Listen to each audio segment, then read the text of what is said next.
Muy buenas noches a todos, bienvenidos a un nuevo episodio de Disertum X. Hoy vamos a romper un poco el hilo de lo que veníamos hablando y tratando con nuestros temas, porque nos vamos a dedicar hoy a un hecho que marca la historia reciente de Colombia, y es la sentencia contra el expresidente Álvaro Uribe Vélez, uno de los hombres o de los líderes políticos más influyentes de las últimas décadas en nuestro país, y yo diría que en Latinoamérica también. Para quienes nos ven desde otros lugares del mundo, es importante que entendamos un poco como el contexto de lo que está pasando. Bueno, Uribe fue presidente de Colombia entre 2002 y 2010 y lideró, entre otras cosas, una política muy exitosa que la llamó la política de seguridad democrática. Y esa política debilitó significativamente a la izquierda, a la guerrilla de las FARC, y logró recuperar el control territorial en Colombia. Quienes vivimos en esa época en Colombia no podíamos transitar por carreteras, siempre había unos riesgos asociados muy, muy fuertes, la cantidad de secuestros, la cantidad de extorsiones, vivíamos como en una zozobra, típico de la izquierda. Y Álvaro Uribe llegó y nos recuperó el orden territorial, nos trajo la tranquilidad territorial y la paz en general. Es una figura políticamente gigante. Y por supuesto creemos muchos que fue un héroe que enfrentó al terrorismo con mucha firmeza. Para la izquierda, sin embargo, es su enemigo y se constituyó como en ese dictador que los persiguió, y por lo tanto, pues de todas las formas posibles han tratado de acabar con él, y ahorita dan un paso importante para eso. Cuando Álvaro Uribe deja la presidencia, quien lo sucede es el presidente Juan Manuel Santos, que fue presidente desde el 2010 al 2018. Todos pensábamos que él iba a ser sucesor de Uribe, porque digamos que corrió la presidencia, o la campaña mejor, con las banderas del uribismo. Sin embargo, no pasaron sino unos pocos meses para que lo traicionara y nos traicionara a todos. Fue el Judas de la política colombiana.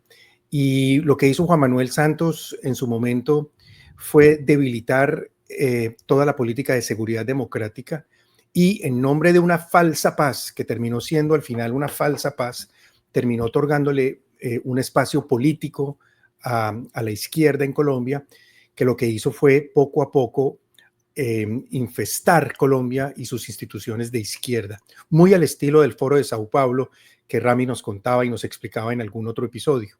Poco a poco fueron debilitando las instituciones, infiltrando las instituciones, y hoy nos tienen, por supuesto, al borde de un colapso como en otros países. Son, digamos, que la réplica de lo que se vio en Venezuela, de lo que se vio en Nicaragua, de lo que se han visto en otros países, y fundamentalmente, bueno, en Brasil también se está viendo, y ahora en Colombia. Terrible.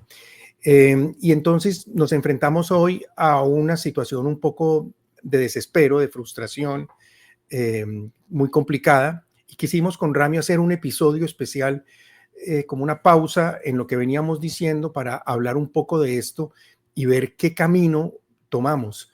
Yo creo que nosotros hemos venido estudiando poco a poco, pero con mucha profundidad, todos estos fenómenos de las ideologías, y fundamentalmente de la ideología de la izquierda. Rami, te voy a ceder la palabra con el saludo, y cuéntanos un poco la sentencia, en qué consistió. Muy buenas noches, Gabriel, y buenas noches a toda nuestra audiencia. Pues sí, efectivamente, hoy vamos a hablar sobre una sentencia y vamos a darle un matiz diferente al que se le está dando. Pero empecemos por la sentencia. Efectivamente, es una sentencia de más de 1000 páginas. La juez duró más de 10 horas leyéndola. Y en esta sentencia, pues definitivamente entonces, en primera instancia, esta juez decide que el expresidente Uribe es responsable de soborno y fraude procesal, y según ella está probado que él intentó manipular testigos para cambiar el testimonio de dichos testigos en diferentes procesos. Ya hace muy pocos días salió el texto ya definitivo de la condena. Se le condena a 12 años de prisión domiciliaria. Y esto es interesante y relevante porque resulta que la fiscalía pedía tan solo 9. Es decir, el criterio de tasación de la pena de la juez superó lo que la misma fiscalía estaba pidiendo. Y además dice que es de aplicación inmediata, lo cual es muy inusual en este tipo de sentencias, porque la misma juez en su fallo reconoce que el presidente Uribe no solo ha acudido a todas las sesiones y a todas las audiencias y a todos los momentos procesales en que fue solicitado, sino que además reconoce que lo hace con respeto, que lo hizo de una manera muy bien conducida. Y eso pues entonces sorprende porque la aplicación inmediata de una pena domiciliaria, de prisión domiciliaria, pues solo se reserva es para casos en donde el sindicado no asiste, cuando asiste se muestra reticente, no coopera con el proceso y todo lo contrario, lo que nosotros veíamos en las grabaciones de las audiencias es que ahí estaba el expresidente Uribe tomando apuntes y muy pendiente de todo lo que estaba sucediendo. No ha fallado, ha presentado todas las pruebas a su disposición. La fiscalía no tiene queja alguna sobre el comportamiento del sindicado. Y con todo y eso, entonces lo quieren condenar a 12 años de prisión y de manera inmediata, es decir, sin esperar a que empiece o a que sea fallada la segunda instancia. Esto es realmente impresionante porque ya desde este nivel empieza uno a ver que el fallo no obedece a criterios racionales, sino que está desbordando la razón y parece entrever unos criterios que van más allá. Obviamente pues han salido un montón de fotos y de evidencias de la postura ideológica de la juez, que es claramente de izquierda en un medio politizado, y surge este fallo en un contexto que es bien relevante para nuestro país.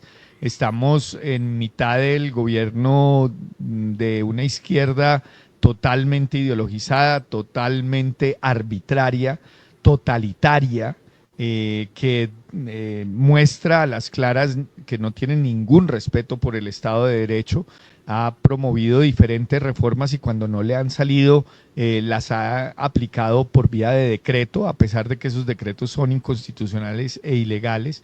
Estamos en este momento transitando los resultados de una reforma al sistema de salud completamente arbitraria, que ha terminado por sacar del sistema de salud colombiano, que funcionaba bastante bien, a los inversionistas internacionales que estaban participando de una buena manera en el sistema. Y lo peor no es eso, sino que el presidente, a través de su ministro del Interior, ha dicho varias veces que está interesado en hacerse reelegir, a pesar de que esa figura no está permitida en nuestra Constitución. Entonces, en este contexto politizado, un fallo como el que estamos analizando el día de hoy, en el que a pesar de que hay más de 3.000 horas de grabaciones interceptadas de las comunicaciones telefónicas de Uribe, en donde no se encuentra ninguna indicio ni siquiera de que había una voluntad por parte de Uribe de que él o terceros interfirieran o manipularan o sobornaran testigos, la juez decide que desestima la cantidad de pruebas que presenta la defensa y simplemente dice que con algunas pruebas que encuentra está definitivamente probado que Uribe participó en esta, o es responsable, mejor, de sobornar y generar fraude procesal en los testigos. Esto pues obviamente tiene al país no solo apesadumbrado por la situación de injusticia evidente, sino muy conflictuado, porque cuando falla la razón, cuando falla la justicia, cuando falla la coherencia lógica y se encuentra uno con que un proceso de esta naturaleza, con la importancia histórica y contextual que tiene, el resultado pues es tan abiertamente absurdo, sí, finalmente lo que se genera es angustia. Efectivamente, esta decisión está en proceso de ser apelada, pero eso no genera garantías, porque conocemos muy bien que el sistema judicial en Colombia está absolutamente politizado. Lo veíamos en un capítulo anterior donde describíamos cómo los jueces ya no imparten justicia, sino que lo que hacen es promover unas agendas ideológicas. Y desde luego, en medio de una justicia altamente politizada, ideologizada, pues la suerte de este caso ya no se puede ver o se puede predecir a partir de la aplicación lógica y coherente de la ley, sino a partir de las realidades políticas del momento. Y eso quiere decir que entonces pues estamos ante una incertidumbre total frente a la suerte de la segunda instancia, y por eso es importante venir hoy a conversar sobre el tema, no para seguirlo analizando en su detalle jurídico, que de eso se ha hablado mucho, sino para saber en qué estamos realmente, cuál es el problema de fondo, porque evidentemente el problema no es legal, no es racional. Y segundo, ¿cuál es la alternativa? ¿Cuál es la salida para esto, Gabriel? Sí, muy bien lo que estás planteando. Yo creo que, digamos que lo que más preocupa de esta sentencia, sobre todo, es la forma en que se construyó. Rami, a lo largo del proceso fueron evidentes, digamos, las contradicciones entre los testigos o, por ejemplo, la debilidad de las pruebas. Uno mira una instrucción plagada de irregularidades procesales que, si uno hace un comparativo con cualquier otro sistema verdaderamente garantista, pues habrían bastado para absolver a Uribe. Sin embargo, nada de esto pareció tener peso alguno en la decisión final. Casi que uno, digamos que está cogiendo mucho vuelo la idea de que se trata de un cambio justamente ahora, como de un derecho procesal del ciudadano que teníamos a una especie como de derecho procesal o derecho penal del enemigo. El derecho penal del enemigo es un poco lo que uno puede advertir, digamos, prima facie de este fallo, que fue un poco también lo que pasó acá en Estados Unidos con la persecución a Donald Trump, y que es muy seguro lo que está pasando con Bolsonaro en Brasil. Y es que estos tiranos y estos tipos lo que hacen es al opositor político, primero lo identifican, y el opositor político lo califican como el enemigo, y a partir de esa calificación del enemigo le buscan el montaje del proceso, que fue exactamente lo que le pasó a Donald Trump. Y a partir de allí comienza a moverse el aparato judicial con el objetivo clarísimo de tumbarlo y darle como ese ropaje de legalidad ante el mundo. No es el tirano que va, bueno, uno no sabe quién intentó matar a Miguel Uribe por otro lado, pero no es el tirano que va y mata al enemigo, sino que, bueno, un enemigo tan cuidado como Álvaro Uribe, tan lleno de escoltas, pues bueno, no lo podemos bajar de otra manera, y lo hacen a través como de esa doctrina penal del enemigo que está, digamos, que es lo que uno empieza a advertir ahora. Incluso si uno mira, Rami, por ejemplo, el tema de la extensión de la sentencia, 1114 páginas. Es decir, entre la última audiencia y la audiencia de fallo, esto significó que la juez, alguien hacía como el cálculo, tuvo que haber escrito algo así como 22 o 23 horas seguidas sin comer, sin dormir, sin parar, para poder llegar a esa cantidad de páginas, lo cual es absurdo. Esto pues plantea por supuesto que o la sentencia ya estaba preestablecida, preescrita, una parte ya escrita, o hay algo muy oscuro que está detrás de este mismo fallo. Y también, por supuesto, plantea un problema de proporcionalidad del fallo. Hoy leía yo esta mañana el Colegio Colombiano de Juristas que planteaban que el debido proceso tiene razones mucho más que una garantía de que digamos, de que se presenten las cosas a tiempo y lugar, o que se cumplan con requisitos, sino que también importa la proporcionalidad, digamos, una motivación judicial razonable, concisa, con claridad, con publicidad, que permita a la defensa exactamente saber de qué lo condenan y cómo puede defenderse de esas acusaciones. Cuando una sentencia está exageradamente redactada, extensamente redactada como esta, lo que hace más bien es proyectar una imagen como que de tener que explicar o tener que justificar lo que es controvertible, y entonces mientras más carreta ponga, mientras más cosas diga, como que difumino de alguna manera la prueba de la cual quiero hacerme valer porque no la encuentro.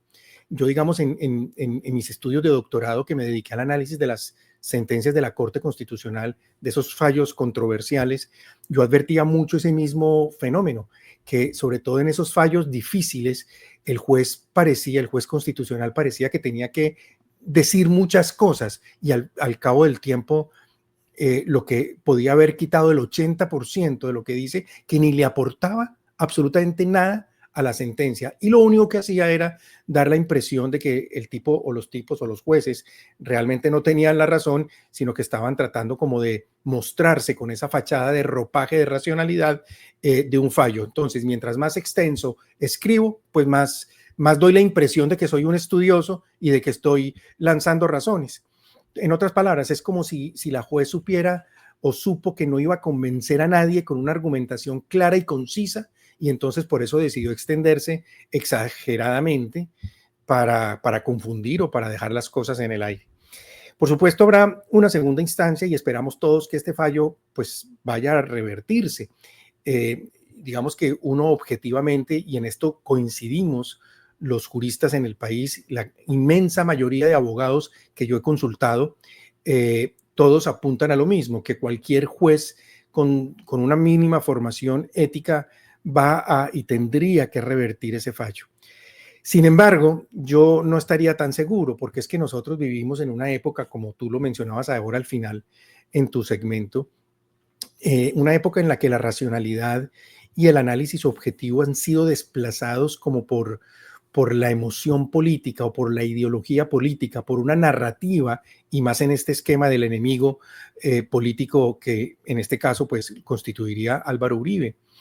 Creo yo que este es un clarísimo ejemplo. Esto no es una sentencia justa, sino creo yo un acto como simbólico que da a entender que la caída del enemigo de Álvaro Uribe era necesaria para saciar como ese deseo de revancha que tiene la izquierda. Y desde hace años se había como instalado esa idea de que Uribe debía caer, y este fallo creo yo que no es más que la consumación de esa decisión del Foro de Sao Paulo o de donde haya sido, de esa decisión preconcebida. Y entonces esto nos pone a nosotros como a pensar que, claro, puede haber una segunda instancia, pero yo no me confiaría de una segunda instancia, porque qué tal que la segunda instancia también esté infestada de izquierda. Hoy leía que uno de los magistrados de la segunda instancia había participado en algo previamente con algún elemento de Uribe, y como que era muy afín a la izquierda.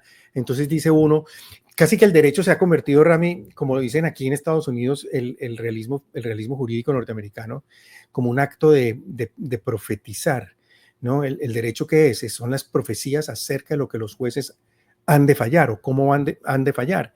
Y es porque el abogado se da cuenta que saber derecho es saber quién va a juzgar, si el tipo es de izquierda, si el tipo es de derecha, si es demócrata, si es republicano, y de conformidad a todo eso, pues uno predice que va a fallar de esa manera. Y yo creo que en Colombia llegamos lastimosamente a ese punto, a que los jueces dejaron de ser,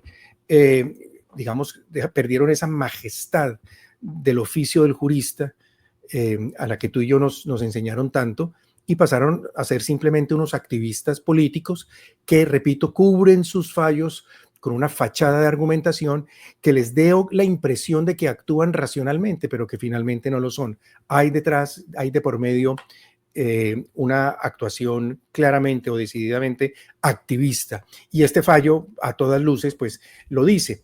Pero confiemos que la segunda instancia pues realmente vaya a ocurrir algo que es lo que esperamos todos los juristas, pero no seamos tan ingenuos de pensar que el derecho, como tú lo decías, racionalmente vamos a instalarlo nuevamente. Ese barquito de la racionalidad jurídica creo que se hundió hace mucho tiempo, Rami. Sí, yo quiero llamar la atención es un poco sobre las reacciones que han tenido desde la izquierda frente a este fallo. Y es que ahí lo que nota uno es que a Uribe se le estaría juzgando no por los hechos que se controvirtieron en el proceso, sino por su personalidad histórica, por lo que ha hecho él como político, como expresidente, como congresista. Y entonces han salido todos los personajes de la izquierda a decir que este es el resultado de su vínculo con el paramilitarismo, de la derecha que se impone, del autoritarismo y se ha convertido en una especie de revancha de una izquierda recalcitrante que ya perdió pues cualquier noción de la realidad para decir que el modelo de la derecha que ellos le atribuyen a Uribe es un modelo ilegal, que de alguna manera está contra las cuerdas, que está en este momento a punto de ser encarcelado. Y para avanzar en esa agenda política e ideológica, pero ahí el problema es que se está perdiendo de lado un valor fundamental dentro de la sociedad, que es efectivamente el para qué la justicia. ¿Sí?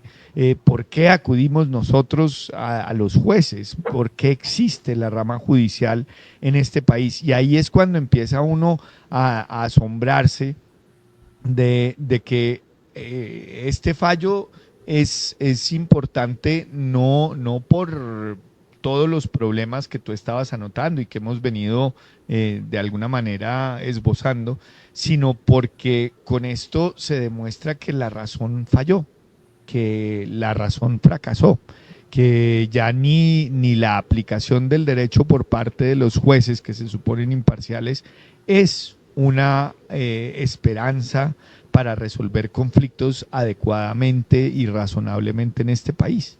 Y eso es peligrosísimo, porque eso nos lleva a la dicotomía de siempre de este país, y es que ante la injusticia que se ha visto en diferentes momentos y épocas de nuestra historia, la alternativa puede ser con mucha frecuencia la violencia, ¿sí? Y este país desafortunadamente tiene una historia plagada de reacciones violentas ante la injusticia y la injusticia de todos los bandos. Aquí no hay cómo trazar una línea ideológica de que unos son más o menos violentos, no. De hecho, la violencia interpartidista fue una de las más largas y más dolorosas de nuestra historia. Y entonces dice uno, bueno, con este estado de las cosas y siendo un fallo tan emblemático, ¿será que este país va a revertir a esas épocas de violencia desenfrenada donde las personas se mataban simplemente por decir una cosa o por votar de una manera o por apoyar a alguien, pues digamos en la política, o hay una alternativa? Rami, pero mira una cosa, déjame te interrumpo una cosa. Sabes que yo en el fondo creo, a veces pienso que un poco lo que quiere la izquierda es eso. La izquierda Claro, quiere caos. Fíjate y verás es cómo que actuó Chávez, cómo actuó Maduro, cómo actúan los tiranos disfrazados de demócratas. Y en el particularmente Petro. Petro es un tipo que a veces yo lo veo porque, claro, las personas que nos ven de otros países, o sea, uno ver a Petro hablar en Colombia es vergonzoso, da lo que llamamos los colombianos oso ajeno, porque el tipo aparece o drogado o emborrachado o en parrandas o da unos discursos que como si fuera, como si se creyera un poeta, o sea, es una cosa rarísima. Y yo en el fondo creo que todo eso hace parte como de un plan de la izquierda sin de duda, sin duda. desestabilizar, y un fallo como esto lo que busca es como que la gente salga a las calles con rabia, con odio, porque de ahí va a ganar el demonio. Acuérdate Claro. que primero la izquierda, y lo hemos estudiado en muchos episodios acá, es satánica, tiene un origen claramente satánico. No estamos hablando de la izquierda anterior, donde uno podía todavía más o menos conversar, racionalizar, plantear argumentos. La izquierda de hoy, como dice Javier Milei, no se le puede dar un milímetro, es precisamente por eso, porque tú le das el milímetro y Juan Manuel Santos les regaló, no un milímetro, les regaló un país. Están haciendo y deshaciendo lo que estamos viendo hoy. Te clavan el puñal, porque así son. Además son oscuros, son mentirosos, son tramposos, no son transparentes, no van de frente, todo es por detrás. Y yo a veces creo que una reacción violenta sería lo mejor para ellos, les daría la razón a ellos. ¿Y con qué propósito? Perpetuarse en el poder. En el análisis que hicimos en su momento sobre el Foro de Sao Paulo, está evidenciado que la izquierda florece en el caos, en el desorden, en la pobreza, en la necesidad, en la desinstitucionalización. Pero para no ir muy lejos, recordemos que la razón por la cual Petro es hoy el presidente y no otro personaje de la izquierda es porque él junto con Gustavo Bolívar lideró la famosa protesta social, que no era más que un desmadre en las calles, acabando con todo lo que estaba a su lado en unas marchas financiadas para generar violencia, temor, amedrentar, donde murieron personas de la manera más injusta. Y él creó todo eso en mitad de la pandemia. Entonces se tenía toda la gente encerrada, pero estos personajes sacaban a miles de personas a las calles a protestar violentamente. Y es que, bueno, y el gobierno de Petro ha sido eso, el desorden, el caos. Es tan interesante y tan sorprendente que como ahora es él el gobierno y no es la oposición, inclusive a él le ha tocado citar marchas contra su propio gobierno, que es ya el grado más alto de incoherencia e inconsistencia. Uno dice, pero ¿cómo es posible que la gente salga a marchar citada por Petro en contra del gobierno, si él es la cabeza del gobierno? O sea, pero es efectivamente cierto lo que tú dices, y es que el desorden, el caos, la agresión, la falta de cordura es el lugar perfecto para que la izquierda florezca, porque la izquierda no presenta argumentos, no se mueve en el ámbito de lo razonable, no se mueve en el ámbito de lo lógico, no busca demostrar hipótesis con base en la realidad. Y por eso es que lo que estamos viviendo me parece que tiene un matiz más profundo, porque ya no basta explicar ni demostrar nada, ya todo ha sido dicho, todo ha sido probado. Es decir, desde la razón ya se hizo todo. La defensa de Uribe fue extensiva impecable, en además. demostrar todas las aristas que se estaban discutiendo, y sin embargo la sentencia se impuso, ¿sí? Y no solo se impuso, sino que probablemente vamos a ver a Uribe en detención domiciliaria, que es aún más absurdo, porque es que Uribe no se ha demostrado que haya matado a nadie, no ha participado en ningún fenómeno de violencia que haya acabado o destrozado con nuestro país o con la institucionalidad. Y por el contrario, Petro sí. Petro fue encontrado culpable de delitos, sino que fue indultado. Y por el contrario, los congresistas que tenemos de las FARC han sido encontrados, y ellos mismos han admitido su autoría en delitos gravísimos, gravísimos, gravísimos. Y entonces ahí es cuando dice uno, este mundo al revés, este estado de cosas, definitivamente ya no se puede enfrentar con la razón. Y como tú decías, sí hay un ingrediente espiritual detrás de esto. La izquierda actual demuestra ese vínculo con, digamos, fuerzas oscuras espirituales, no solo por sus postulados, por su forma de acción, sino porque, como lo habíamos hablado en otros episodios, en sus prácticas. Incluyen prácticas espirituales demoníacas, diabólicas, y entonces la respuesta es, bueno, o nos revertimos a lo de siempre, que es atacar el mal con un mal peor, que es la guerra, la violencia, desbordar a los malos en su mismo juego, ¿sí? Y tratar de ganar por la fuerza, que es desafortunadamente el resumen de nuestra historia como país, ¿sí? Como nación siempre hemos terminado ahí. O aprovechar que han pasado cientos de años desde la creación de nuestra nación, y dar una respuesta distinta. Y ahí es donde yo creo que sí vale la pena hacer una reflexión que yo no he visto desafortunadamente en ningún lado, solo Uribe en su última reacción al fallo da una puntada muy interesante, Nos ahorita da la una miramos, pista. pero, pero quedémonos en que para este punto de la conversación, que efectivamente lo que estamos enfrentando no es racional, es espiritual, y la respuesta podría ser la violencia como siempre, pero eso es acabar el mal con el mal, o hay una respuesta espiritual adecuada Muy que bien. nos dé esperanza y que nos vuelva a otro país, que nos permita ir hacia adelante, que nos permita trascender a nuestra propia limitación. Ojalá se diera esa en vez de la violencia de siempre. Mi gran conclusión, digamos, lastimosamente, de mi doctorado, de mis años de estudio, yo duré más o menos 15 años dedicado a cómo pensaban los jueces, cómo argumentaban los jueces. Me estudié, no sé, cualquier cantidad de teorías de la argumentación, por lo menos las 7 teorías de la argumentación judicial más importantes, universales y reconocidas en el mundo.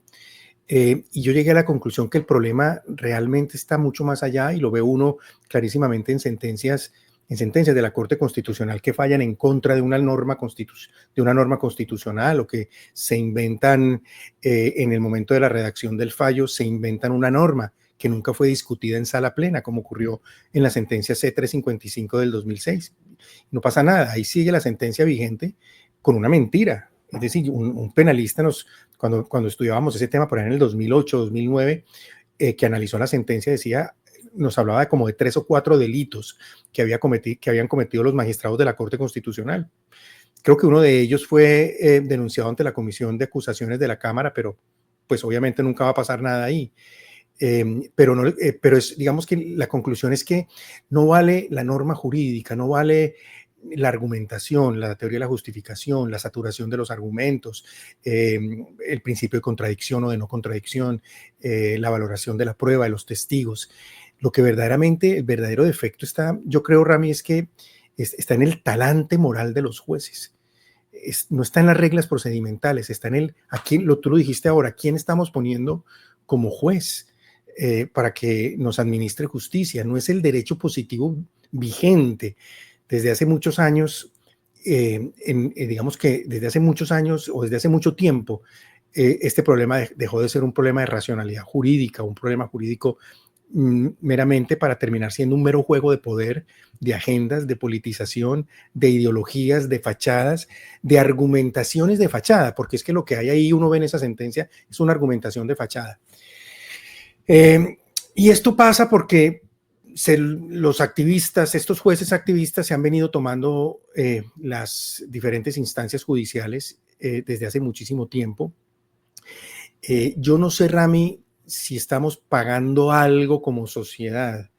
Tú en algún episodio, no me acuerdo cuál fue el término que usaste, si como no fue karma, como algo utilizaste tú. No, es que en la historia del pueblo de Dios con Dios, la deslealtad, es decir, la traición, la infidelidad, se paga muy caro, ¿no?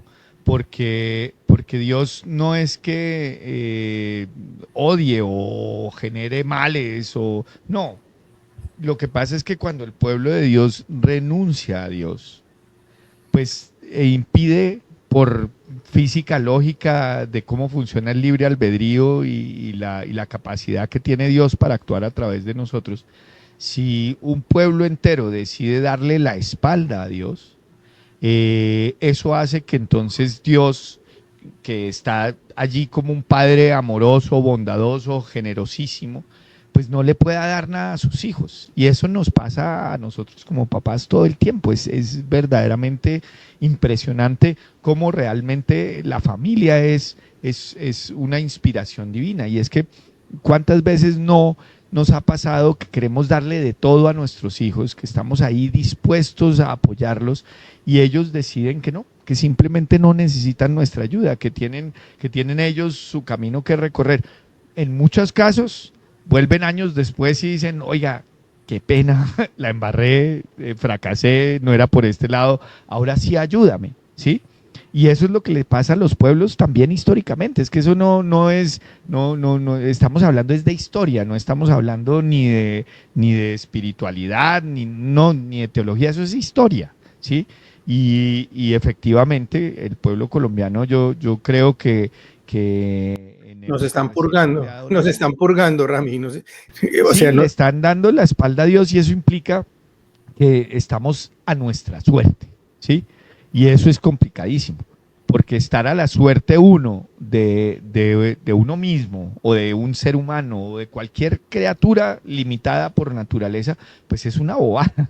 A mí me parece que eso es irracional, porque es que teniendo uno la capacidad de estar a la voluntad de un ser supremo que todo lo puede y que nos ama sin límite, y escoger estar al albedrío y a la voluntad de un ser como Petro, que se ha demostrado hasta el cansancio su falta de idoneidad para todo, ¿sí? Pero en particular su falta de consistencia en su propia vida. Es que ni siquiera para atender las necesidades de los que lo apoyaron, él ha estado ahí, ¿sí? Les sigue llegando tarde, les incumple todas las promesas. Entonces dice uno, ¿cómo racionalmente un pueblo puede decidir estar bajo la protección o bajo la orientación o peor, bajo la autoridad de un personaje como estos, teniendo la posibilidad de estar bajo la protección, la autoridad, el liderazgo y sobre todo la bondad y el amor desmesurado de Dios? Entonces, hasta que el pueblo no entienda eso, ¿sí? Y no asuma con humildad que como pueblo, no como seres individuales, porque es que, ojo, son dos cosas distintas. Está muy bien que el proceso individual de cada uno nos lleve a la conversión. Ese sin duda es la base. Pero yo creo que ya estamos en un punto más allá, en donde no basta con salir en redes, con hablarle a los de al lado, inclusive en los grupos de oración clamar a Dios. Eso está bien, pero yo creo que ya nos falta dar el siguiente paso y es volver esto un fenómeno social, ¿sí?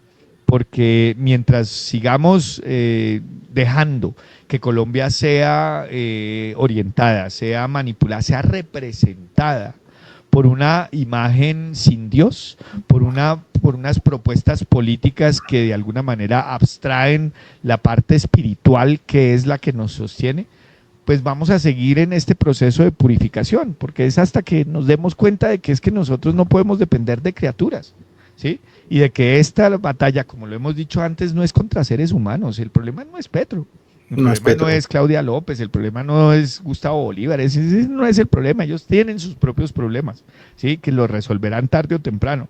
El problema es contra las fuerzas espirituales que están utilizando a estas personas como instrumentos y esas se enfrentan de una manera distinta. No se enfrentan enfrentando a sus emisarios, no se enfrentan directamente tampoco. Se enfrentan de una manera distinta porque el que las puede derrotar es otro, no somos nosotros. Nosotros a lo largo de los últimos 8 o 9 episodios vinimos como que paulatinamente metiéndonos en este tema, dándonos cuenta que nuestro canal, que había sido muy académico al comienzo, fue poco a poco cediendo el paso al reconocimiento de un problema mucho más eh, fuerte, más difícil de tratar, un problema que se salía de la racionalidad, que es un poco lo que estamos hablando hoy, de la racionalidad en el sentido del abordaje académico. Puede ser abordado académicamente, pero en la medida en que uno pueda dar razón de esas fuerzas espirituales que están más allá digamos, de lo que nosotros vemos. Y por eso tuvimos que invitar al padre Daniel para que nos hablara sobre el problema del mal en el mundo, desde la visión teológica, que era tan importante que la tuviéramos en consideración, porque nuestras discusiones siempre fueron desde el punto de vista filosófico y siempre nos dio o nos faltó dar como el salto hacia lo teológico.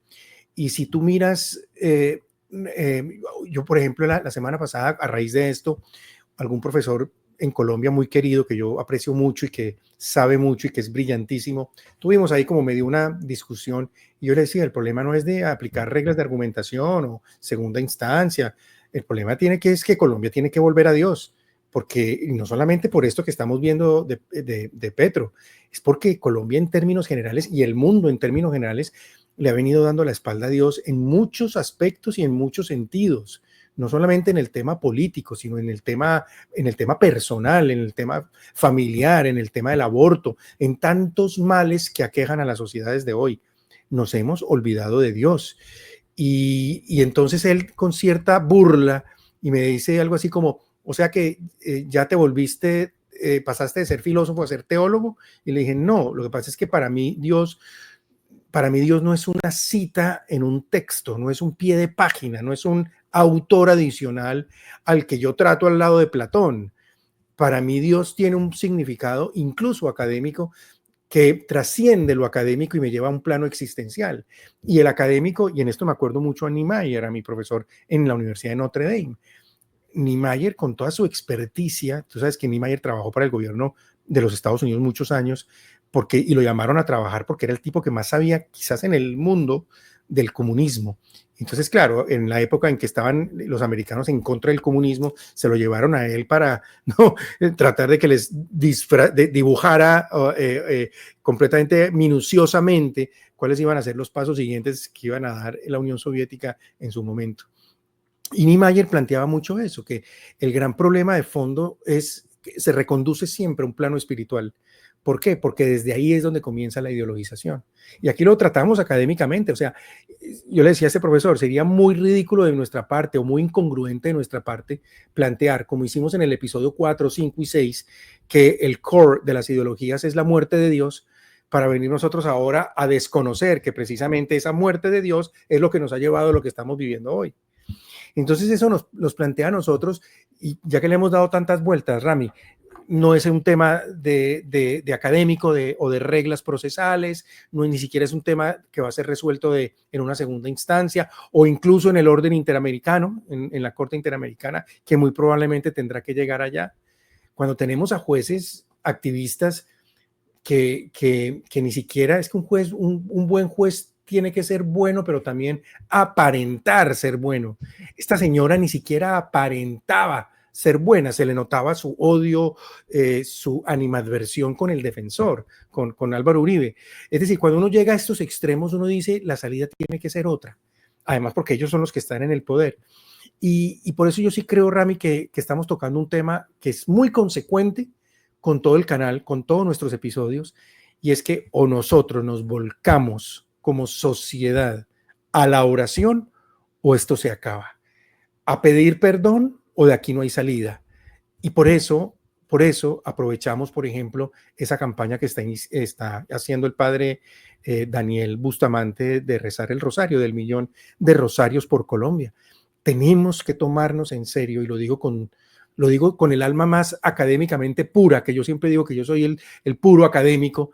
Sin embargo, llego a un punto donde digo, esta pureza académica me lleva a reconocer que no hay salida a lo que estamos viviendo en el mundo si no es por eso. Y me acompañan ejemplos existenciales muy interesantes. El 13 de julio de 2024 a Donald Trump lo iban a matar, clarísimamente. La bala iba a acabar con su vida. Y pasó un milagro. Yo estoy completamente convencido que pasó un milagro. Y quizás pasó ese milagro por la cantidad de personas que estábamos en ese momento rezando en un rosario por todo Estados Unidos, y yo me incluyo porque participé de él desde mi casa, acá en Houston, rezando por él permanentemente, y estoy probablemente convencido que Dios intervino ahí. Entonces, yo lo que creo, Rami, es que no hay otra salida distinta que la salida de volver a Dios en serio, y esto es un imperativo, y esto hay que hacerlo ya, es arrodillarnos. Además, como tú lo decías ahora, en la historia tiene muchos ejemplos. Israel, cada vez que los judíos estaban así como complicados por lo que tú decías, porque abandonaban a Dios, se postraban y hacían penitencia y le rogaban a Dios, y Dios, como ese Padre amoroso, escuchaba. La batalla de Lepanto, históricamente hay muchos ejemplos. Creo que eso fue en 1571, cuando fue ganada gracias a la oración del rosario. Aquí hemos traído muchas veces ejemplos. El Padre mismo nos dio algunos ejemplos al respecto de cómo países enteros se han salvado del comunismo, de esta izquierda, como la llama Milei, bueno, no digamos como le llama Milei, pero de esta izquierda recalcitrante, que es un enemigo inmensamente superior. Sin embargo, se ganó precisamente con el rezo del Santo Rosario. Y es ¿Tú que, qué opinas? Gabriel, mientras hablabas, qué bonito, porque me haces reflexionar una cosa impresionante, y es que efectivamente Tú y yo hemos dedicado nuestra vida al estudio analítico, a los argumentos, al conocimiento, a profundizar, a buscar la verdad en la razón, ¿sí? Pero no, sin descuidar nuestra fe. Tú, pues desde el principio, yo llegué un poquito más tarde, pero lo que me parece interesante, y lo mencionabas entre líneas en la conversación con tu amigo, es que nuestra decidido compromiso con encontrar la verdad nos obliga intelectualmente a tener presente que la realidad que nosotros conocemos es una realidad que es tanto racional como espiritual. Y esto es interesante porque es que los intelectuales creyentes tenemos la capacidad y la autorización propia, o sea, nuestra mente y nuestra soberbia ha permitido que nosotros con humildad reconozcamos que es cierto que Dios interviene en la historia, que es cierto que ha habido momentos en donde todo parecía perdido y un acto de humildad del pueblo hace que las cosas sucedan de una manera milagrosa porque Dios puede participar ahí. Por lo tanto, este proceso que ha seguido este canal es un proceso de honestidad intelectual, que es lo interesante. Y por fortuna, el hecho de que nosotros seamos creyentes, de que hayamos tenido que resistir la persecución en diferentes ámbitos por cuenta de nuestras creencias, nos da la tranquilidad de decir que al tiempo con lo que nosotros conocemos, que está en los libros, que está documentado, también hay otra realidad, que es la realidad espiritual, que también está en los libros, que está documentada, que tiene cientos de pruebas y que resuelve los problemas a los que nos estamos enfrentando, porque es que es interesantísimo ver a los intelectuales de derecha que no creen en Dios, que no tienen eso dentro de su, digamos, plataforma de alternativas para proponer. Sí, Están son muy académicos. Ratones. Así es. Corriendo como ratones, entonces están buscando, no, venga, votemos por hagamos esto, unámonos así, o salgamos a las calles, o ahora hay que ungir a Uribe como el gran dios de la derecha, y en realidad es que es interesantísimo porque todas esas propuestas uno dice, ¿y qué? Más de lo mismo. De aquí no vamos a salir con ninguna de esas propuestas. Y entonces toda la gente de derecha está diciendo, no, es que nos falta la solución del intelectual o de la figura, peor, ¿sí? Porque entonces están buscando figuritas y ídolos, de esos ídolos de papel de los que hablábamos, y lo peor es que hay gente que se está aprovechando, ¿no? Entonces ya hemos visto algunas campañas presidenciales recientemente salidas que yo no veo más que oportunismo, eso es porque de fondo, ¿qué hay? Es una perorata, ¿sí?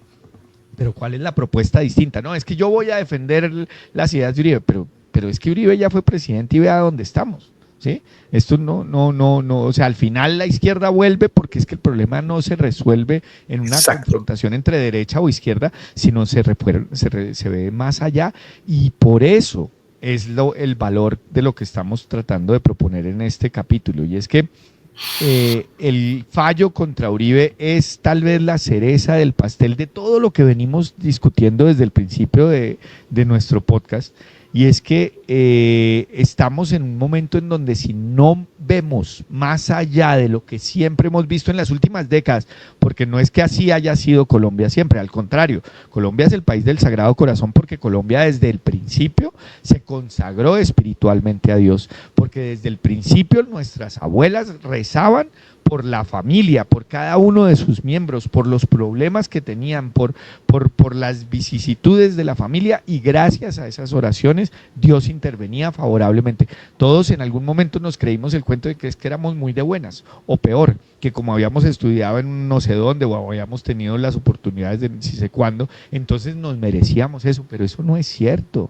En la historia de Colombia, se ha construido como una nación creyente. Es más, la razón por la cual la izquierda escoge estratégicamente a Colombia como su punta de lanza para destruir ideológicamente a Latinoamérica es por el carácter creyente de nuestro país, históricamente creyente. Entonces lo que estamos proponiendo acá inclusive no es nada nuevo, no es novedoso, inclusive no nos deberían ni siquiera considerar para cancelar en YouTube, porque lo que nosotros estamos proponiendo es lo que los colombianos hemos hecho durante siglos, y es efectivamente arrodillarnos. Y es que cuando un pueblo se arrodilla ante Dios, el mal se desvanece.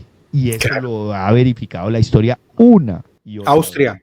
Austria, Austria fue liberada de la Polonia. ocupación soviética después de la Segunda Guerra Mundial, mientras Europa Oriental, Rami, quedaba bajo el yugo comunista. Había un sacerdote, creo que se llamaba Petrus Pavlicek o algo así, que convocó a rezar a todo el mundo un rosario públicamente durante años, con procesiones multitudinarias, y contra todo pronóstico, la Unión Soviética se retiró pacíficamente de Austria, Igual sin en disparar. Portugal, gracias a las apariciones en Fátima, igual en Polonia, con todo el movimiento de Lech Walesa. O sea, esto es con oración.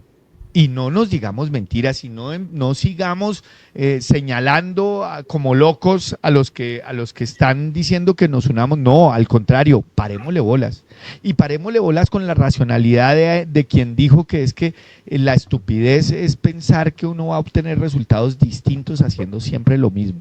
Con esa lucidez, con esa claridad racional, parémosle bolas a los que están llamando a orar. Porque es que Colombia lo que necesita es esto: humildad, arrepentimiento y clamar misericordia. Si realmente todos los colombianos nos uniéramos y de corazón dijéramos, fracasamos intentándolo a nuestra manera, fracasamos porque nuestros líderes se han tomado para sí la gloria de un pueblo que siempre ha creído en Dios, porque nuestros líderes han pensado que la historia la hacen ellos y no la hace Dios a través de los colombianos, porque fracasamos cuando le dimos la espalda a nuestras abuelas, a nuestros tatarabuelos, que todo lo hacían gracias a Dios, ¿sí? Y cuando nosotros como pueblo nos demos cuenta de eso y agachemos la cabeza y le pidamos misericordia a Dios, estoy seguro que pasarán milagros. Y por lo menos, les digo a los que no creen, por lo menos será un intento distinto, porque hoy en día ni la izquierda ni la derecha nos ofrece algo distinto, porque hoy en día apostarle a la izquierda o a la derecha, lo que sí está garantizado, porque ha sido demostrado, es que vamos a tener los mismos resultados. Esto de unirnos en oración es hacer algo distinto. Denos la oportunidad. Esto no se va a ganar con libros, con academia, con recursos, ni siquiera con votaciones. Esto se va a arreglar de otra manera. Mira que incluso, yo no sé si tuviste este post de Álvaro Uribe, una vez conoció el fallo, bueno, a las pocas horas, dice él, mira cómo termina: suelo decir en mis exposiciones sobre liderazgo y manejo de crisis que las crisis más difíciles son las de afectación personal. Estas crisis personales necesitan la familia, los seres queridos, los amigos, los compatriotas convencidos que han apoyado, los lejanos pero con curiosidad objetiva. Y hay que pensar mucho más en la solución que en el problema. Por eso estoy en la preparación de la argumentación para sustentar la apelación de mi defensa material. Y fundamentalmente, la oración. O sea, lo dice el mismo Álvaro Uribe. Y fundamentalmente la oración. Estamos viviendo en una época de crisis muy profunda, de crisis a todo nivel. Yo que estoy lejos de Colombia, pero veo mucho lo que está pasando en mi país. Yo siento, y te lo he preguntado en muchos episodios anteriores, yo no sé hasta qué punto Colombia ha tocado fondo, porque acá en Estados Unidos tocamos fondo con el gobierno de Biden y por eso salimos todos a las calles y lo dijimos, y incluso dijimos, nos aburrimos, nos hartamos de la izquierda. Y creo que pasó también en Argentina, también pasó en Venezuela, a pesar de los pesares. Ojalá pase en México, pero yo no sé, pero mi pregunta es, no sé si nosotros ya caímos en cuenta y tocamos fondo o no. Yo creo que no es suficiente con decir que nos hartamos de la izquierda, porque eso nos devuelve a la dualidad ideológica. Y está clarísimo, pues la izquierda no tiene fundamento, no tiene razón de ser, es autodestructiva, lo único que busca es división. O sea, pero, Rami, ¿será que nos despertó no solo la izquierda, sino el progresismo, el wokismo, todo, el feminismo? Todo eso, lo único al final, y eso lo hemos demostrado en todos los episodios, conduce es a la esclavitud de una nación, a la esclavitud de un individuo. Hemos visto también cómo hay individuos que se liberan de esa esclavitud, de la esclavitud ideológica o de la esclavitud inclusive política. Entonces, yo creo que no hemos llegado al fondo, ¿Por qué no hemos llegado al fondo?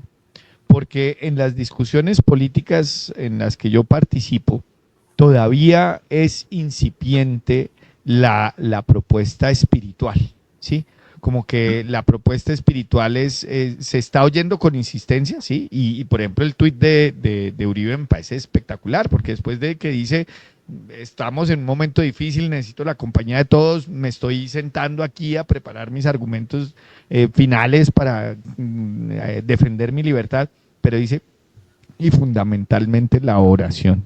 ¿Eso qué quiere decir? Que un líder como él, que ha tenido sobre sus hombros la representación de nuestro país, inclusive ante Dios, hoy, que está contra las cuerdas, está invitándonos a orar. También es evidente que cuando el intento de asesinato de Miguel Uribe, la gente salió no a las calles a protestar y a acabar con las estaciones de Transmilenio, sino a orar. Y por eso es que esta oportunidad de la oración del 7 de agosto en el Millón de Rosarios es una oportunidad que Dios nos está dando a través del Padre Daniel Bustamante y todo el equipo de personas que está alrededor, porque él muy bien lo ha dicho, esto no es mío, esto al contrario, él está desinteresado en que todos nos apropiemos, por eso Disertum X se siente parte de este proyecto del Millón de Rosarios y estamos tratando de contribuir con este razonamiento. Y es que desde la razón, la mejor alternativa que tenemos hoy los colombianos es unirnos al Rosario del 7 de agosto. Y es que el 7 de agosto tiene una importancia fundamental en nuestra historia.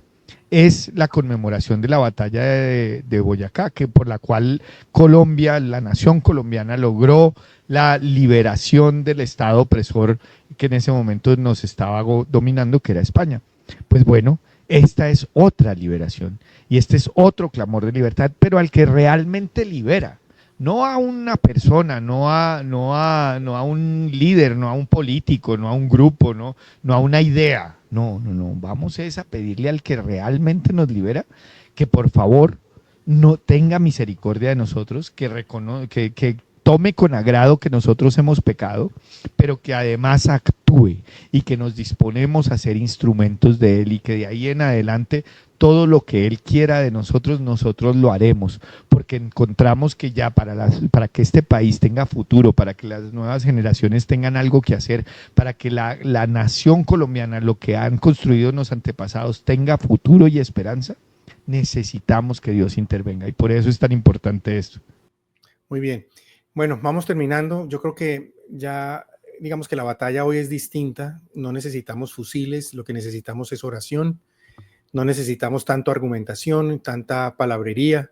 Necesitamos es arrodillarnos, postrarnos, reconocer que hemos perdido el norte y que el norte fundamental es Dios. Y como nación lo tenemos que reconocer. Por lo tanto, Rami, bueno, un episodio que lo tuvimos que hacer porque nos dio mucha tristeza lo que está pasando en Colombia, pero al mismo tiempo nos da como las ganas de insistir en este punto tan importante y es unirnos como colombianos en lo más importante de todos. Siento muy cerca también a los mexicanos que también la están pasando muy mal, pero siento también que el futuro de Colombia no se va a decidir en un tribunal corrupto, sino en la disposición de un pueblo que clama a Dios y que se levanta espiritualmente, Rami. Así es, y ojalá que este 7 de agosto de verdad sea el inicio de una batalla diferente, de una batalla por nuestra verdadera liberación. Que esto no se trate de responder el mal con el mal, el odio con el odio, la violencia con la violencia, la injusticia con la injusticia. Se trata de realmente dar testimonio de la verdad con mayúscula, de la justicia, de la fe, pero sobre todo del amor. Y es que cuando un pueblo se entrega a Dios por amor, ninguna cadena lo puede retener. Si de verdad nosotros estamos empeñados en buscar nuestra libertad como nación, tenemos que pedírsela a Dios, que es el único que libera. Muchas gracias por este episodio, Gabriel. Gracias a todos. Muchas bendiciones. Bye, bye. Si este proyecto te gustó, suscríbete ahora.